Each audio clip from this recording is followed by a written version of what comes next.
Welcome back to my channel Earth Mom Dehradun. मैं हूं ज्योति और वेलकम है आप सभी का मेरे चैनल पे।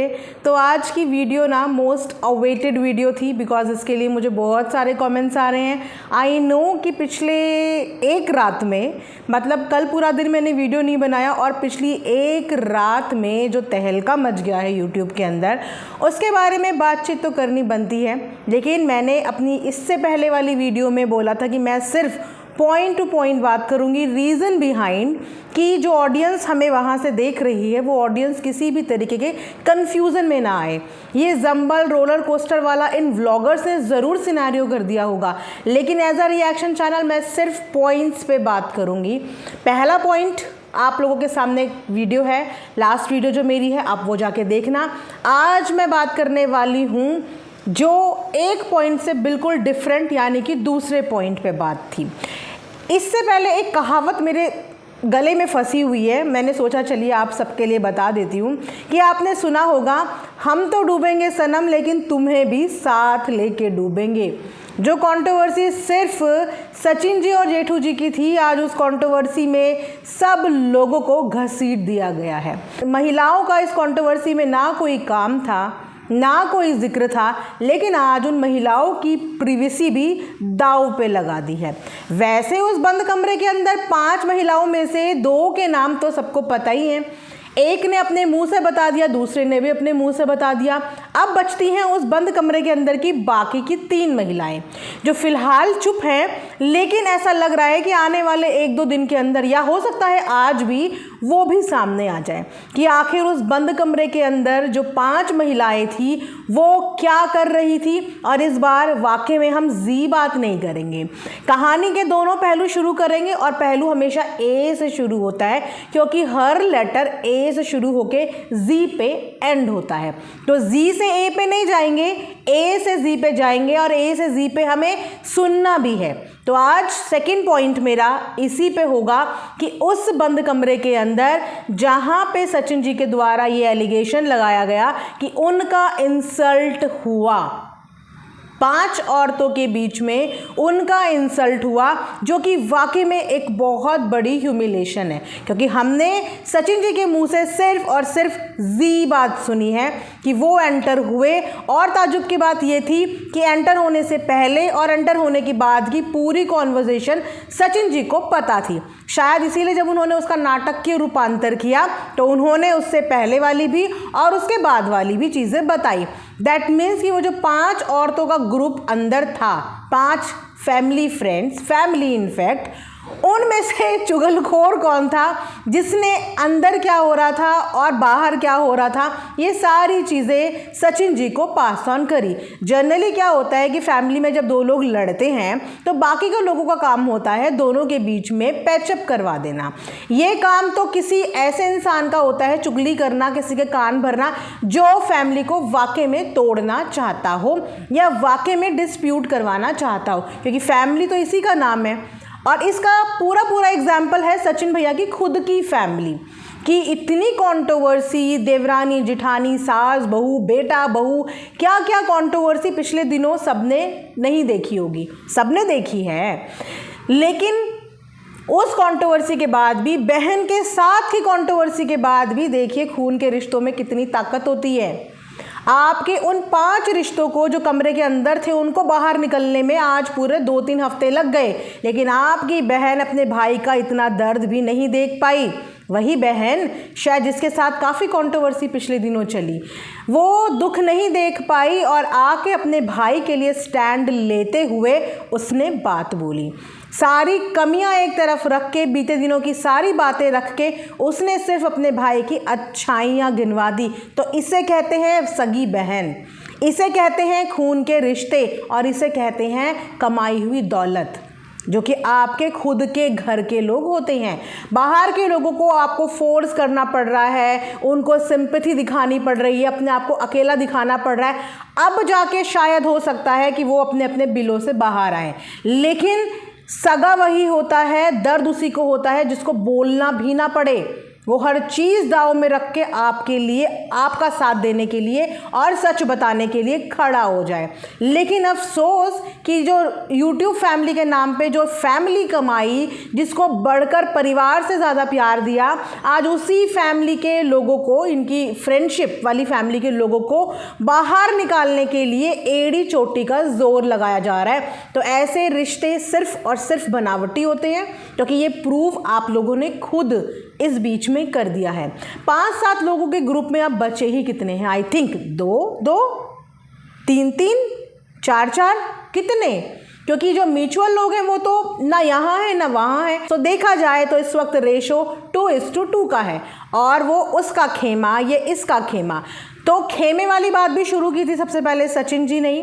अब आकांक्षा सरिता जी के खेमे की हैं, तो फिर सचिन जी का खेमे के कौन हुए, जिसके नाम बार बार आने के लिए मना करते रहे?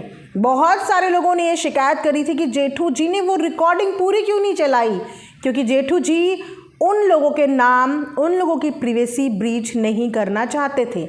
उन्होंने डे 1 से ये चीज़ें बोल दी थी कि ये मेरे और सचिन के मध्य की बात है, और इसीलिए वो ऑडियो एडिट करी गई ताकि जिनके नाम उसके अंदर आ रहे थे उनके नाम ना आए। लेकिन आज की डेट की ये हालत है कि आज 2 मर्दों की लड़ाई में सारी औरतों को भी बीच में आना पड़ रहा है। सारी औरतों की प्रिवेसी ख़त्म हो रही है, क्योंकि जहाँ पे एक पे बात आएगी तो फिर बातें और भी उठेंगी और भी उठेंगी और उठती चली जाएंगी। आप लोगों के सामने कितना अच्छा एग्जाम्पल है कि सिर्फ एक मुद्दे पे बात हुई थी, लेकिन वो मुद्दा कहीं ना कहीं दब गया और बाकी के सारे मुद्दे इस वक्त खड़े हो गए। तो मेन मुद्दा, आज का मेन पॉइंट है कि उस बंद कमरे के अंदर क्या हुआ था, क्यों सचिन जी के फेवर में, सचिन जी के खेमा ही बोलूँगी क्योंकि खेमा वर्ड मैंने भी एक्चुअली पहली बार ही सुना है।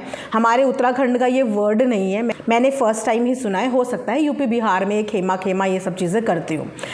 तो सचिन जी के खेमे के लोग क्यों अप फ्रंट आके नहीं बोल रहे हैं बताइए? क्योंकि उनको पोक नहीं किया जा रहा है, उनके लिए कुछ नहीं बोला जा रहा है। आज 7 से 8 दिन हो गए सरिता जी ने कोई भी कंट्रोवर्शियल वीडियो नहीं डाली है।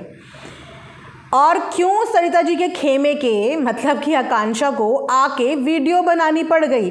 क्योंकि सरिता जी के खेमे के लोगों को बार बार पोक किया जा रहा है, चाहे फिर वो उनका मैनेजर हो, चाहे फिर वो उनके दोस्त हों या फिर उनके म्यूचुअल फ्रेंड्स हों।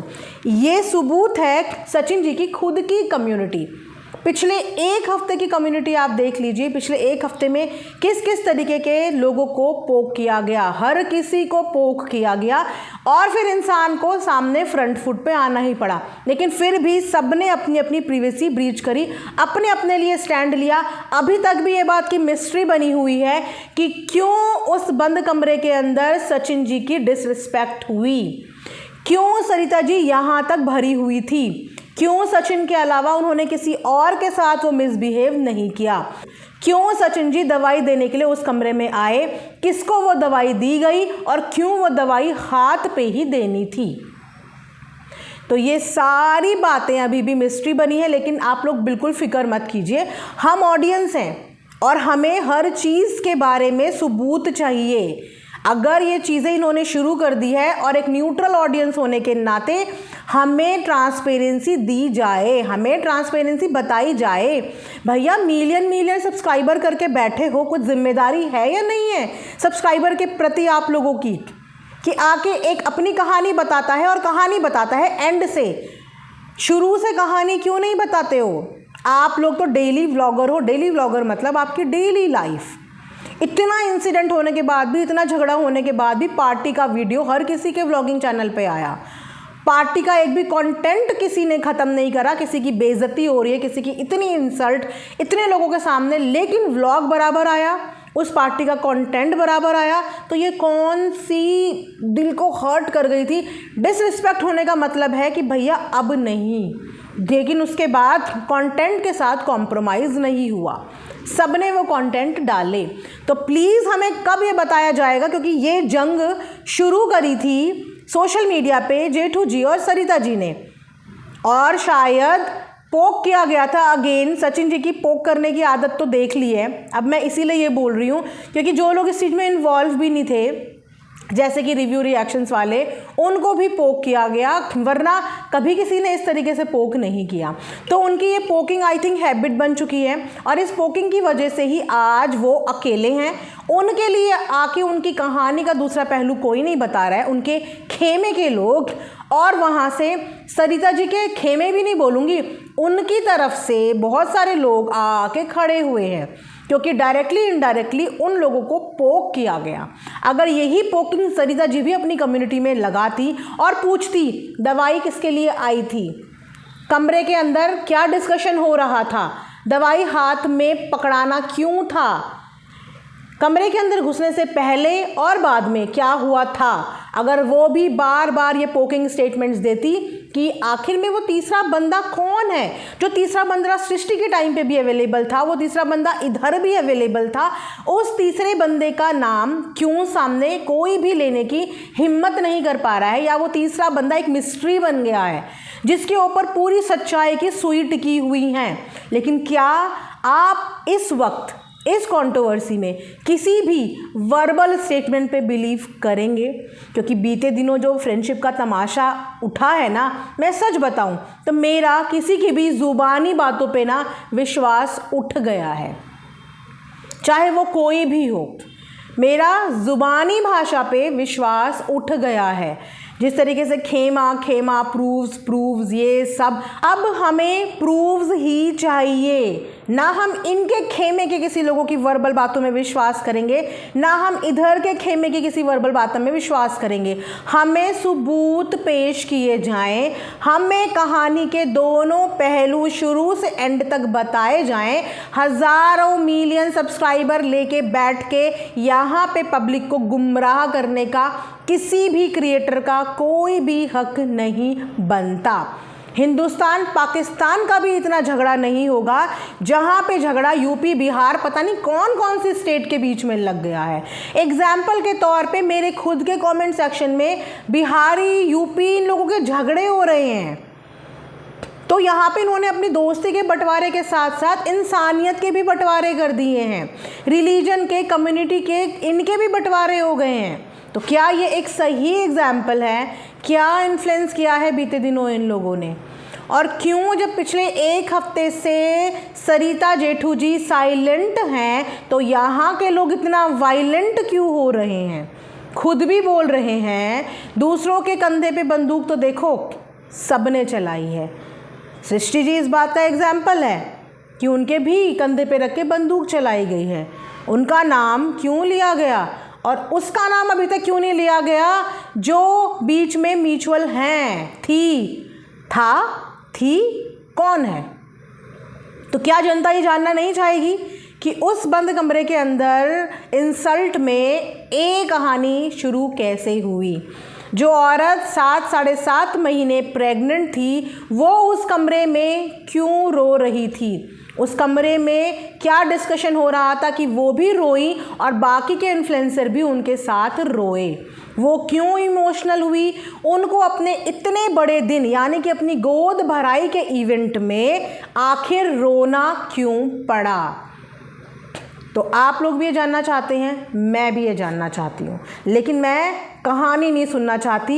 ये एक घंटे की कहानियाँ, आधे घंटे की कहानियाँ लिटरली बोर करती हैं, बोर, क्योंकि समझ नहीं आता कहानी कहाँ से शुरू हो रही है और उसके बाद टेढ़ा मेढ़ा कहाँ जाके रुक रही है। भैया मैं तो स्पीड मोड में भी वीडियो नहीं सुन पाई। भैया शॉर्ट एंड सिंपल बनाइए, टू द पॉइंट बात कीजिए, एक पॉइंट को दूसरे से लिंक मत कीजिए, दूसरे को तीसरे से लिंक मत कीजिए, और इतना ही बनाना है तो पॉइंट 1, पॉइंट 2, पॉइंट 3 ऐसे करके डिस्क्राइब करिए ताकि ऑडियंस चूज़ कर ले कि अच्छा आज इस वीडियो में कमरे के अंदर वाली बात है तो हम यही जानना चाहते हैं, आज इस वीडियो में वो वाली बात है हम वही जानना चाहते हैं। ये एक को दूसरे से, दूसरे को तीसरे से करके हम बिल्कुल कंफ्यूज हो रहे हैं और सच बताऊं तो वीडियो बिल्कुल बोरिंग लग रही है। जिसे देखने में 1 घंटा किसके पास है यार?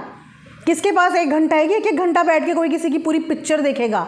शॉर्ट एंड सिंपल बनाइए, पॉइंट टू पॉइंट बात कीजिए। इस वक्त अधिकतर ऑडियंस सिर्फ ये जानना चाहती क्योंकि कंफ्यूज है और इसकी ट्रांसपेरेंसी तो उस कमरे के अंदर मौजूद लोग ही दे सकते हैं। स्वाति ने एडमिट कर दिया कि उन 5-6 महिलाओं के बीच में स्वाति जी थी, आकांक्षा ने कंफर्म कर दिया कि उन 5-6 महिलाओं के बीच में आकांक्षा भी थी। बाकी के 3-4 जो भी थे, वी वांट कि वो भी फ्रंट फुट पे आए, अपना अपना वर्जन सुनाए, लेकिन वर्जन जी से स्टार्ट नहीं होना चाहिए। वर्जन ए से शुरू होके तब जी तक जाना चाहिए। एंड वी एक्सपेक्ट कि हमें कुछ सॉलिड प्रूफ्स दिखाए जाएं। कहानियाँ इतने दिनों में स्क्रिप्ट भी तैयार होती है और कंटेंट क्रिएटर का तो काम ही है कंटेंट तैयार करना। तो आप बिना कोई स्क्रिप्ट तैयार करे हुए, कोई कंटेंट तैयार करे हुए एग्जैक्ट बात बताएं, और वो भी प्रूफ्स के साथ। ये एक बहुत अच्छा लेसन है सचिन जी के लिए, क्योंकि बहुत लोगों की मदद आपने करी है, बहुत लोगों को फर्ज से अर्श तक आपने पहुंचाया है, और आज आपके इतने बुरे वक्त पे आपके रिश्ते, जिन्हें आप अपने अपनों के रिश्तों से जिन्हें आपने ऊपर रखा, उन्हें आने के लिए इतना वक्त लग गया। आप उनकी इज्जत बचा रहे हैं, लेकिन कहीं भी उनको आपकी इज्जत और आपका इस समय जो मेंटल प्रेशर है उसका ख्याल नहीं आ रहा है। तो क्या कमाया आपने यूट्यूब से? पैसा कमाया होगा, पैसा तो हाथ का मैल है, आज है कल ख़त्म। लेकिन जो रिश्ते आपने कमाए, आज उन रिश्तों को आपकी हालत देखते हुए भी फ्रंट फुट में आने में हिम्मत नहीं हो रही है। कोई आके बोलने की ये हिम्मत नहीं कर पा रहा है कि सचिन जो बोल रहा है बिल्कुल सही है। तो ये कमाए हैं आपने रिश्ते, और एक कमाया है आपने अपनी बहन का रिश्ता, अपने माँ बाप का रिश्ता, जो माँ बाप बच्चे को परेशान देख के खड़े हो गए, जो बहन अपने भाई को परेशान देख के खड़ी हो गई। तो रिश्ते रिश्ते होते हैं। आज ये सबक आपको भी मिला होगा, ये लेसन आपको भी मिला होगा, क्योंकि बीते दिनों इतनी कंट्रोवर्सी के दौरान आपने अपनों को यहाँ और परायों को यहाँ पहुँचा दिया था, और आज वो परायों की इज्जत बचाते बचाते कहीं ना कहीं आपकी इज्जत और आप अकेले पड़ गए। तो ये एक बहुत अच्छा लेसन है, जो लेसन शायद हमें भी सीखने को मिलेगा। इस वीडियो को एंड करने से पहले सिर्फ last message, public wants proof, I want proof with full transparency. I hope कि आप लोग फ्रंट फुट पे आएँ, अपना अपना वर्जन सुनाएं, पब्लिक को सबूत पेश करें, कोई सिंपैथी कार्ड ना खेलते हुए, कोई स्क्रिप्ट ना बनाते हुए, सीधा सीधा सटीक वर्ड भी इन दिनों मैंने सीख लिया, सटीक एंड स्ट्रेट अपनी बात पब्लिक के सामने रखें। जिन्होंने कंट्रोवर्सी शुरू करी, जेठू जी, 7 दिन से गायब होने का वक्त अब खत्म हो गया है। अब आपको भी सामने आना चाहिए, आपको भी बताना चाहिए और सच्चाई बतानी चाहिए, क्योंकि आप सच्चाई का बहुत बड़ा डंका बजाते हैं। सच को कभी भी छुपना नहीं चाहिए, पब्लिक को कभी भी गुमराह नहीं करना चाहिए। वी होप कि जैसे पहले आपने इशू वाले मैटर पे ऑडियो दिखा के ये ट्रांसपेरेंसी दे दी थी कि आप लोगों ने जो बोला उसमें सच्चाई थी, अब ये वाले पॉइंट पे भी आप लोगों के पास कुछ ऐसा हो जहाँ पे आप ये लोग प्रूफ कर पाएं कि बंद कमरे के अंदर जो चीज़ें हुई उसमें सरिता जी की कितनी गलती थी, सचिन जी की कितनी गलती थी, और एक्चुअल में उसके बाद ये जनता डिसाइड करेगी कि एक्चुअल में किसकी गलती थी और किसकी गलती नहीं थी, क्यों हुआ, कैसे हुआ, किसकी इज्जत को बचाने के लिए बाकी सबकी इज्जतें दांव पे लगी हुई हैं। ये रिएक्शन वीडियो एंड करती हूँ। आई होप कि मुझे मेरे पॉइंट्स के और मेरे सवालों के जवाब बहुत जल्दी और सच्चाई के साथ मिलेंगे नेक्स्ट वीडियो में। जब तक अपना ध्यान रखिए। Thanks for watching earth Mom Dehradun.